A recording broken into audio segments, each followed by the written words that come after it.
Mas permitimos-nos também perguntar ao senhor Manuel de Melo, ao nosso caro pastor evangélico, senhor da pergunta, e também àqueles que fazem objeções contra os princípios da reencarnação, permitimos-nos perguntar sobre o sofrimento das crianças, por exemplo. Não vamos nos referir aos adultos, porque seria alongar muito a resposta, mas vamos pensar nas crianças. Por exemplo, nós, os espíritas, muitas vezes encontramos determinados casos de suicídio, e às vezes suicídio acompanhados de homicídio, ou às vezes apenas de homicídio. Nós vamos encontrar esses problemas do complexo de culpa levado para além desta vida, e depois esse complexo de culpa renascido com aquele que é responsável por ele através de sofrimentos que só podemos entender através da reencarnação. Por exemplo, muitas vezes temos encontrado, por exemplo, irmãos nossos suicidas que dispararam um tiro contra o coração e que voltam com a cardiopatia congênita ou com determinados fenômenos que a medicina classifica dentro da chamada tetralogia de Fallot. Nós vemos companheiros que quiseram morrer voluntariamente pelo enforcamento e que voltam com a paraplegia infantil, comumente chamada de enfermidade de Little. Nós vemos muitos daqueles que preferiram o veneno e que voltam com malformações congênitas, com problemas miopáticos, com o mixedema, aqueles que às vezes violentam o próprio ventre e que voltam também sofrendo as tendências e que às vezes acabam se desencarnando com o chamado infarto mesentérico. Nós vemos, por exemplo, aqueles que preferiram morrer pelo afogamento para se retirarem da vida num ato de rebeldia contra as leis de Deus.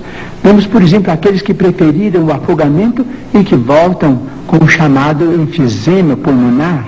Aqueles que dispararam tiros no próprio crânio e que voltam com tantos fenômenos dolorosos, como, por exemplo, a idiotia, a acromegalia, quando o tiro, vamos dizer, quando o projétil alcança a hipófise, porque nós estamos em nosso corpo físico subordinado ao nosso corpo espiritual.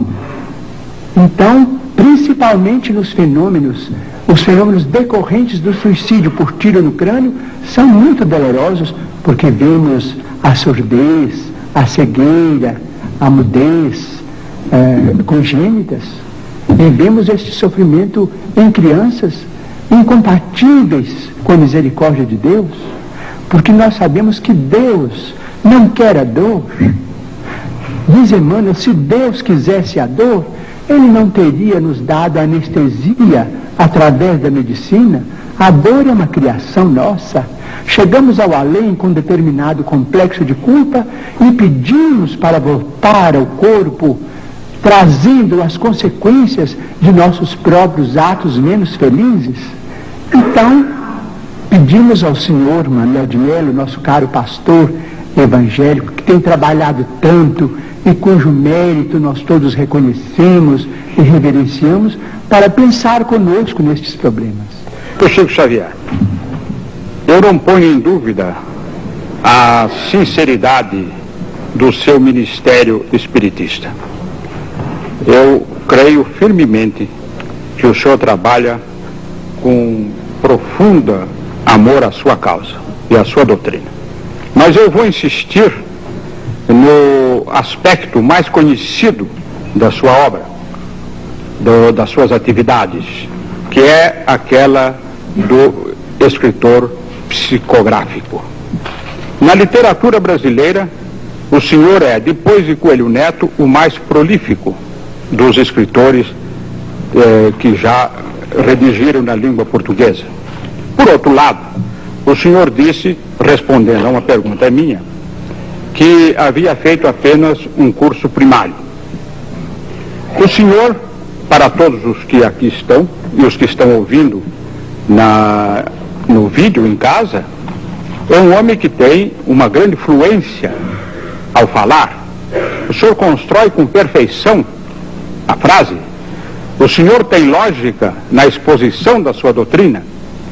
Logo, o senhor é um autodidata que se compenetrou da doutrina que esposou e a estudou profundamente e passou a exercer o seu trabalho expondo essa doutrina. Eu insisto que a escrita automática no senhor deve ser mais o produto do inconsciente do que o produto da mediunidade.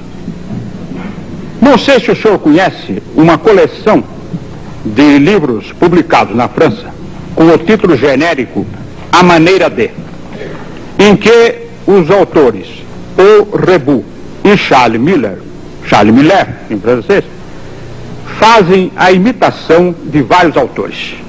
Por exemplo, Marcel Proust, cujo centenário acaba de passar, se o senhor ler uma página de Marcel Proust e uma página do livro A Maneira de, não distinguirá, ainda mesmo que tenha profundo conhecimento do estilo de Marcel Proust.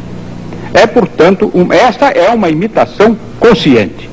Eu tenho para mim que o senhor, ao redigir os livros psicografados, agiu sob o impulso do inconsciente. O meu antigo companheiro de imprensa, e caro companheiro de imprensa, Herculano Pires, cuja inteligência brilhante eu sempre respeitei e sempre aplaudi, criou um embaraço para a minha pergunta, ao falar em 400 autores que o senhor teria citado. Mas citar o senhor citou 400 autores, ou o senhor escreveu a maneira de 400 autores, como escreveu como Humberto de Campos, como Guerra Junqueiro, como Antero do Quental, como Augusto dos Anjos? Creio que o número enunciado pelo casal Stig, Roland e Ibsen já está superado em mais de 400 comunicantes. Eles escreveram a maneira deles, mas respeito o ponto de vista do senhor, como respeito qualquer homem de ciência que ainda não pôde aceitar, por exemplo, o realismo da mediunidade. Respeito muito, mas continuo acreditando que eles escreveram a maneira deles, porque em algumas centenas, vamos dizer mais de 3 centenas, destes 400 e tantos, hoje parece que quase 500, eu não tinha a menor ideia do que eles escreveram. O senhor conhece um caso famoso ocorrido na Inglaterra de escrita psicografada? Uma senhora de nome Travers Smith psicografou a obra de Oscar Wilde. E os meios literários ingleses não aceitaram como sendo uma obra psicografada de Oscar Wilde. Ainda mais, entre as minhas carreiras, além de jornalista, eu também tenho a de filosofia. E não me constam que obras tão complexas como a de Platão, a de Aristóteles, a de Santo Agostinho, a de Santo Tomás de Aquino, a de Descartes, a de Kant, a de Hegel, a de Nietzsche e a de outros filósofos e outros pensadores tenham sido psicografadas. Não seria por causa da dificuldade de psicografar essas obras? Hegel é quase impossível qualquer trabalho de psicografia. Bem, eu devo voltar um pouco ao nosso pensamento inicial para dizer ao senhor que desde 1931 a presença de Emmanuel em minha vida tem sido a presença de um professor. Ele tem corrigido minhas expressões, ele tem procurado melhorar o meu vocabulário, melhorar as minhas atitudes do ponto de vista verbal. E como o livro estava na frente da presença apagada que eu possa trazer, ele sempre teve muito cuidado em podar tanto quanto possível as minhas impropriedades, que eu sei que são muito grandes, de modo que eu posso declarar de público ao Senhor que qualquer estrutura fraseológica mais feliz de que eu possa ser portador, isso se deve à influência de Emmanuel, a presença dele junto de mim, compreendendo a responsabilidade de um programa como este. Quanto aos escritores da antiguidade e aos escritores dos tempos modernos, com todo respeito ao Senhor, eu me permitiria perguntar se eles também não seriam médiums.